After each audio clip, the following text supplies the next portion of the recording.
इसलिए तुझसे प्यार से बोल रहा हूँ कि मेरे ऑफिस से बाहर हो जा, इसी में तेरी भलाई है। तुम्हारे अंदर इतना एटीट्यूड किस बात का है? अरे एटीट्यूड तो होगा ही, क्योंकि इतनी बड़ी कंपनी का मैनेजर जो हूँ, लोगों का सपना होता है इस कंपनी का मैनेजर बनने का, और मुझे ये नौकरी इतनी आसानी से नहीं मिली है, मेहनत के दम पर मिली है, इसलिए एटीट्यूड दिखाना तो बनता ही है। अगर तुम इस कंपनी की मैनेजर हो तो इसका मतलब ये नहीं है कि तुम किसी के भी साथ में बदतमीजी करोगे। हर किसी के साथ तो बदतमीजी नहीं करता हूं मैं, लेकिन हाँ, तुम्हारे जैसे गवारों के साथ मैं जरूर बदतमीजी करता हूं, जिनको दूसरों से बात करने की तमीज नहीं होती है और कपड़े पहनने की भी तमीज नहीं होती है। तुम अभी मेरे बारे में जानते ही क्या हो जो तुम मेरे कपड़ों पर कमेंट कर रहे हो? अरे जानने को तू कोई मेरी रिश्तेदार नहीं है जो मैं तेरे बारे में जानूंगा। तुम्हारे जैसे लोग ना हमारे घरों में झाड़ू पोछे का काम करते हैं और सुबह सुबह आकर के ना खाना बनाते हैं। इतनी ही औकात है तुम्हारे ऐसे लोगों की, तो तुम्हारे ऐसे लोगों से जान पहचान रखूंगा मैं। और अगर तुझे जान पहचान बनाने का इतना ही शौक है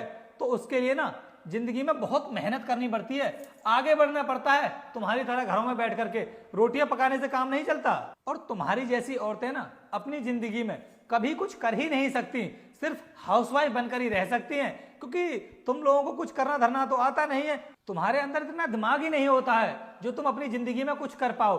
तुम तो बस पति की सेवा करने में ही लगी रहती हो। देखो, बहुत बोली तुम। अगर इससे आगे तुमने अपने मुंह से एक लफ्ज भी निकाला ना तो तुम्हारा कैरियर बर्बाद हो जाएगा। तो अब 2 कौड़ी की गवार मेरा कैरियर बर्बाद करेगी? अरे हूं तो बैठा हुआ मैं यहाँ पर, करके दिखा मेरा कैरियर बर्बाद कैसे करती है, मैं भी तो देखूं। तूने क्या मुझे कोई टुच्चा मुच्चा आदमी समझ रखा है? बेटा इतनी बड़ी कंपनी का मैनेजर हूं, अगर मैं चाहूं तो तुझे ना अभी कभी पुलिस से भी पकड़वा सकता हूं, क्योंकि पुलिस में ना मेरी बहुत बात है। चलो अनुष्का, हम लोग चलते हैं। और हाँ रोहित, मैंने तुम्हें जो फाइल कंप्लीट करने के लिए दी है ना, उसको कंप्लीट करके ही जाना। हम लोग किसी पार्टी में जा रहे हैं, मैं आने में लेट हो जाऊंगा। हम लोग मतलब सर, मैं कुछ समझा नहीं। अरे क्या बोल रहे हो तुम? मैं और मेरी वाइफ पार्टी में जा रहे हैं। You mean she is your wife? Yes Rohit, she is my wife. क्या तुम इनसे पहली बार मिल रहे हो? हाँ सर।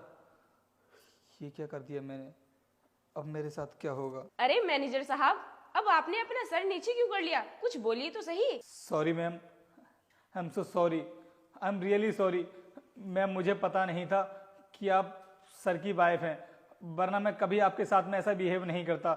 मैम मैंने आपके साथ में जो कुछ भी किया है उसके लिए मैं माफ़ी चाहता हूँ। प्लीज़ मैम माफ़ कर दीजिए मुझे।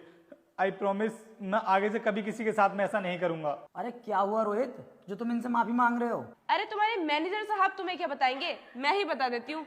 जब तुम्हारे मैनेजर इस ऑफिस में नहीं थे तब मैं इनकी कुर्सी पर जाकर बैठ गई, और जैसे ही ऑफिस के अंदर आए इन्होंने मुझे धक्के मारकर कुर्सी से हटाया और मेरे साथ बदतमीजी से भी बात की, और गवार, गरीब, कपड़े